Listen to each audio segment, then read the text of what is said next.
Ramesses. You grew up together, close as brothers. Keep each other safe.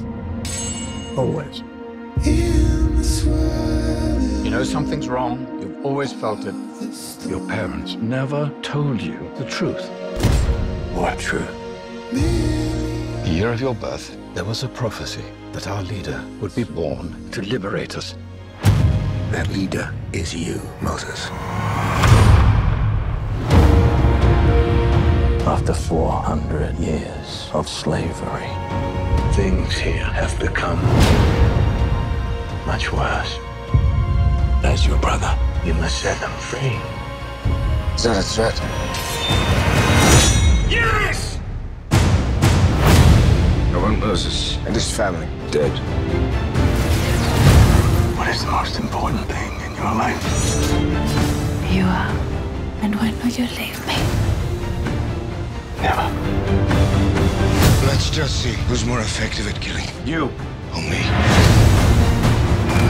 Ramesses! Is it meant to humble me? Because it will not!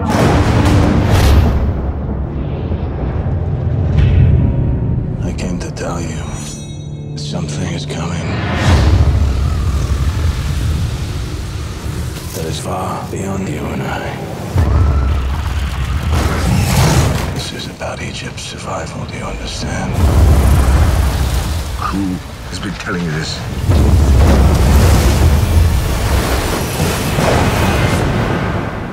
God.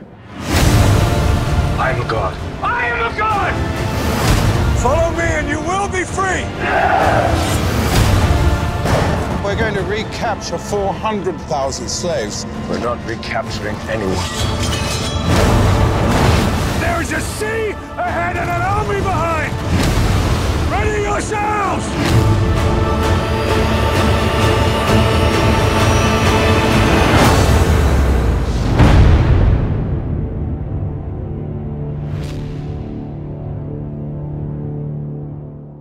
So as we all know and have discussed here on Beyond the Trailer, Exodus has quite the PR problem in that they've whitewashed all the key roles in this film.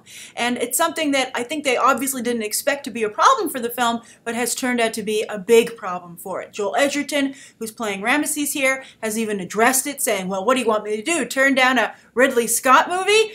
Which I don't think was the best defense of that kind of casting, but they have to move forward, obviously. This is a big movie. They've obviously spent a lot of money on it. So I think this trailer is kind of a response to that PR problem in two ways. One, they're saying, we do have a diverse cast. Look, here's Ben Kingsley. Look at Moses' family when he leaves Ramesses and the royal Egyptian family. But then I would say to that, but Moses is supposed to be going back to his people at that moment, finally realizing who he is, so he should fit in there, not be of a different ethnicity there as well. It's supposed to, be a very obvious symbolic thing where he's finally come home, so to speak. So I don't know, but I maybe could forgive Christian Bale, and I think maybe others could forgive the casting of Christian Bale, but I have to say Joel Edgerton, John Turturro, and Sigourney Weaver as our Egyptian royal family is just, I don't know if there's any getting over that. But just to make it difficult for you to get over it and stand your ground, I think this trailer, the other thing that it does is say, look how awesome this movie's going to be. Look at the sweeping special effects. Look at these vistas. Look at the way we've realized ancient Egypt. And it is stunning. It looks so good. It looks like it's almost out of a video game. I mean, the scope of this is just so amazing. I've watched recently, as I mentioned before when reviewing the first trailer for this film, Prince of Egypt, the DreamWorks animated film from a while back, just when the studio was getting started. I watched it on Netflix. They have it on there. You can watch it if you're a Netflix subscriber. Although if you're seeing this movie, maybe you don't want to watch it because the stories are so similar. So I'm curious as to what this movie could possibly bring to the conversation for a story that's been told so many times, both animated and, of course, live action with Charlton Heston back in the day. I could have brought a sense of realism to it, and I think maybe they think that they are with the special effects and the way ancient Egypt is being realized, the plagues. I mean, they look just amazing.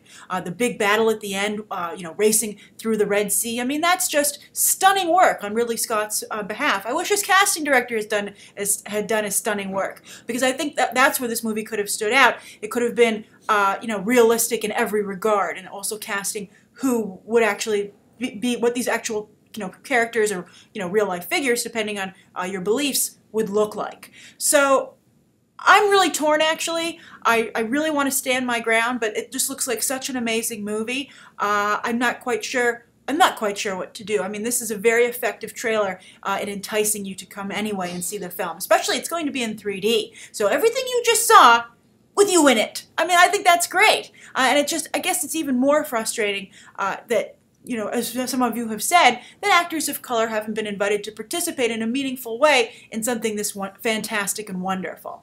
It's a conversation that I think you can't shy away from, and I really am curious to see if people are going to stand their ground on this issue and be heard by Hollywood, because that's when Hollywood will hear you when you don't pay to see their movie. It's a very crowded movie season when this is coming out. Maybe that'll make it a little easier to skip this, but it really does. It really looks amazing, and Christian Bale's performance looks quite good. And to his credit, so does Joel Edgerton's. Turturro and Weaver, I don't even want to hear about it. But I think that they do look like they're doing a good job as brothers. But you know what? This isn't the 1950s anymore. Hollywood really needs to realize that there are a lot of talented actors. And by the way, before I, sign off for this review, I want to just address something that many people say. They say, you know what? The reason that you don't cast actors of color is because they aren't a draw. But I can tell you, Christian Bale is not a draw. He only works so far in ensemble pieces. He's never been a box office draw. Joel Edgerton, he is not any better known than a number of actors of color. There's no reason to cast him and not somebody else. These aren't movie stars. These aren't box office stars. You could have easily gone and got somebody else, and even maybe strengthen the film's appeal around the world, because Christianity, of course, is a global religion. So that's what I think of this. I think this trailer is very effective in making you think maybe I should see it. I'll stand my ground some other day, and I'm curious what you plan to do. Are they winning you over, or are you just gonna bite down and send Hollywood a message? Write your thoughts down below. Thank you so much for tuning into my review, and you can check out some more episodes right now.